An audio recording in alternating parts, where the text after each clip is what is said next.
নোয়াখালীর বেগমগঞ্জ উপজেলার শরীফপুর ইউনিয়নে এক নারীকে যৌন নিপীড়ন ও হামলার প্রতিবাদে মানববন্ধন করা হয়েছে। সকালে শরীফপুর ইউনিয়নের বানিয়ার দোকান বাজারে এ মানববন্ধন করা হয়। মানববন্ধনে ভুক্তভোগীর ভাই শাহাদাত হোসেন অভিযোগ করে বলেন, বৃহস্পতিবার ২৬ সেপ্টেম্বর তার বোন রোকেয়া বেগম সন্ধ্যায় স্থানীয় বানিয়ার দোকান বাজার থেকে বাড়ি ফেরার পথে তাকে উঁত পেতে থাকা স্থানীয় যুবক জীবন পথ রোধ করে তুলে নিয়ে যায় এবং যৌন নিপীড়ন করে। এক পর্যায়ে ভিকটিমকে বেধড়ক মারধর করে শরীরের বিভিন্ন স্থানে আঘাত করে ওই যুবক। এ সময় ভিকটিমের চিৎকারে আশপাশের লোকজন এগিয়ে এসে আহত অবস্থায় উদ্ধার করে তাকে নোয়াখালী জেনারেল হাসপাতালে ভর্তি করে।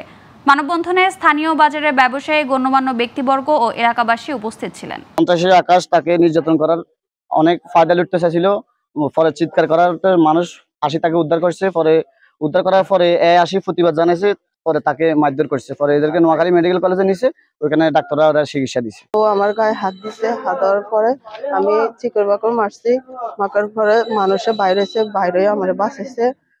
তারপরে থেকে আমি উপযুক্ত এটার বিচার চাই।